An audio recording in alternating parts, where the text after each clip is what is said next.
नमस्कार दोस्तों, स्वागत है आपका हमारे चैनल ज्ञान की कलम में। आज के वीडियो में हम जानेंगे कि ओशो समय का बुद्धिमानी से उपयोग करने, जीवन की क्षण भंगुरता पर चिंतन करने तथा गहन आध्यात्मिक सत्य की खोज के लिए सांसारिक गतिविधियों की निरर्थकता को समझने के महत्व पर क्यों बल देते हैं। ओशो कहते हैं कि पहले तो जीवन ऐसे लुटाया कि कभी कोई फिक्र नहीं की। बहुत लोगों से पूछो जिंदगी में तो लोगों के पास समय काटने के लिए उपाय नहीं है। लोग कहते हैं समय काट रहे हैं, कोई ताश खेल रहा है, कोई शराब पी रहा है, कोई जुआ खेल रहा है, कोई होटल में बैठा है, कोई क्लब घर में बैठा है। उनसे पूछो क्या कर रहे हो, वो कहते हैं समय काट रहे हैं। जैसे समय जरूरत से ज्यादा है तो काट रहे हैं, क्या करे।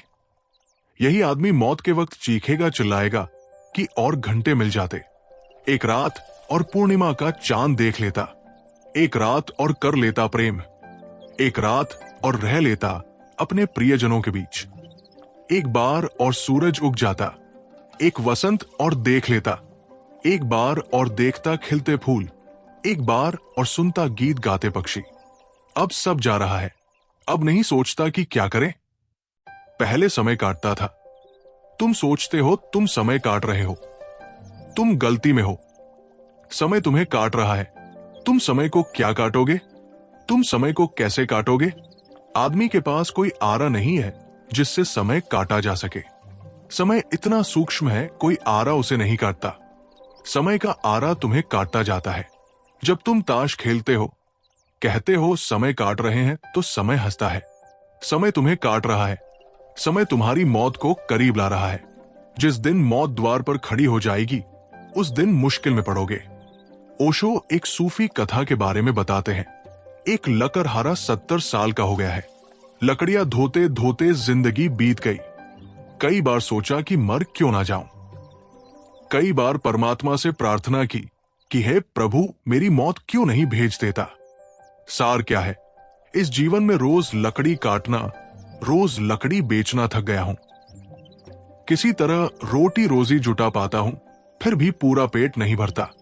एक जून मिल जाए तो बहुत, कभी कभी दोनों जून भी उपवास हो जाता है।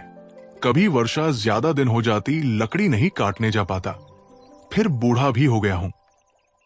कभी बीमार हो जाता और लकड़ी काटने से मिलता कितना।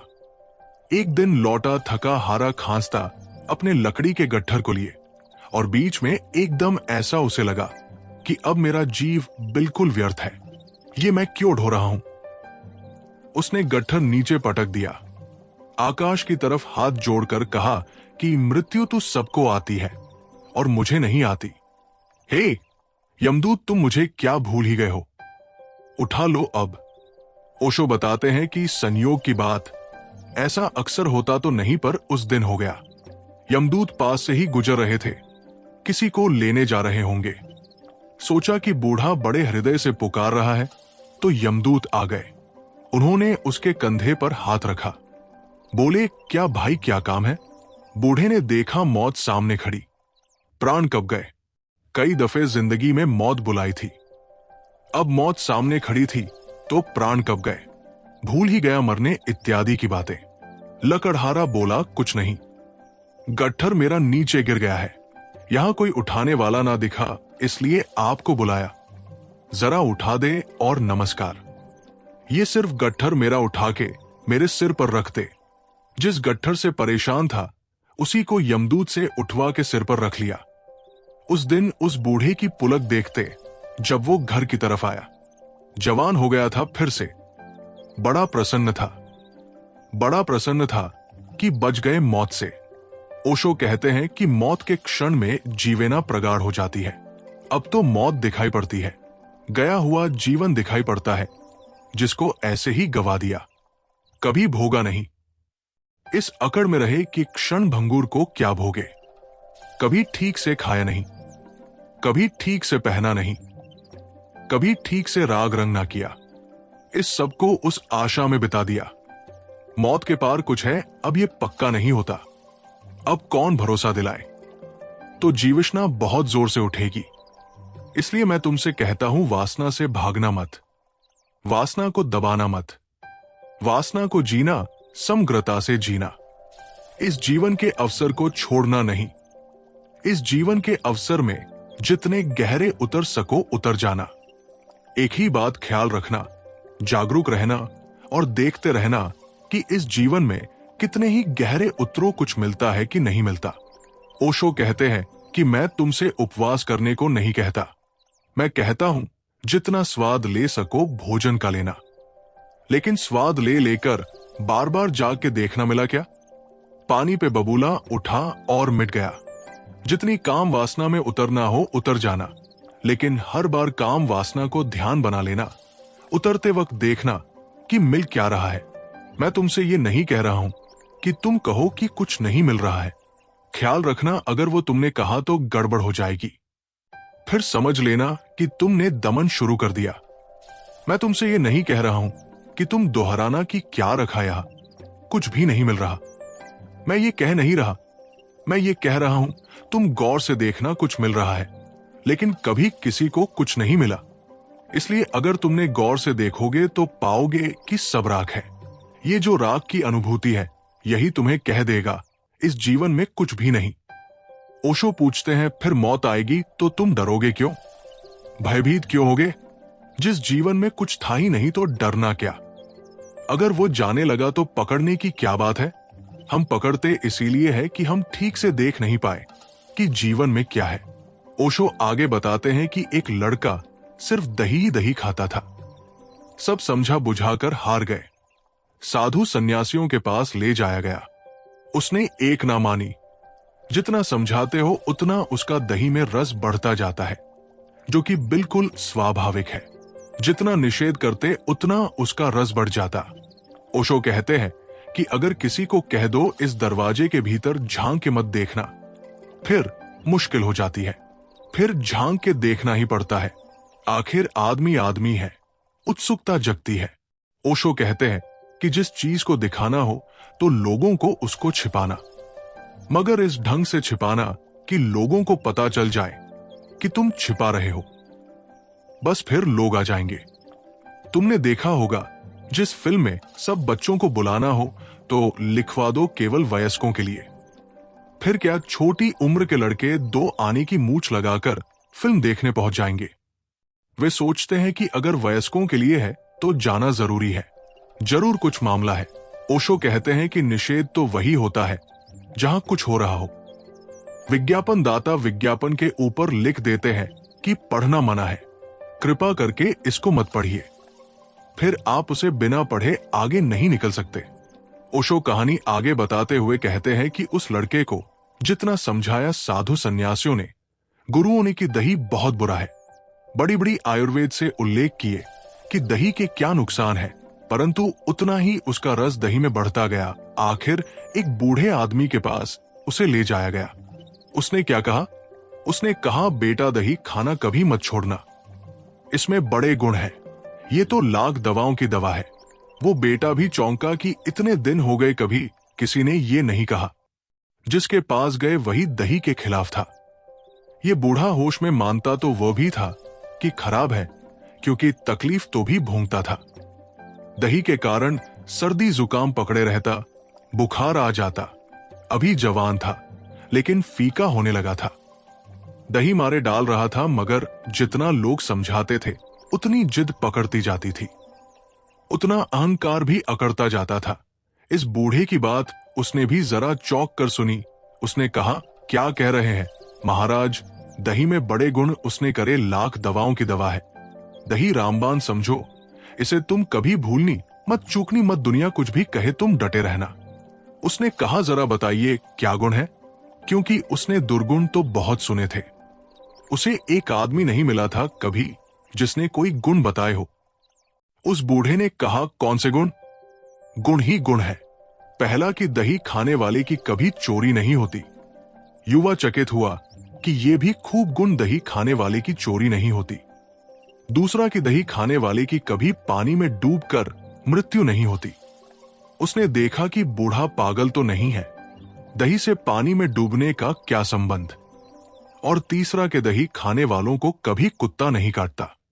उसने कहा, आप होश में तो हैं, क्या बातें कर रहे हैं? किस शास्त्र में लिखा है?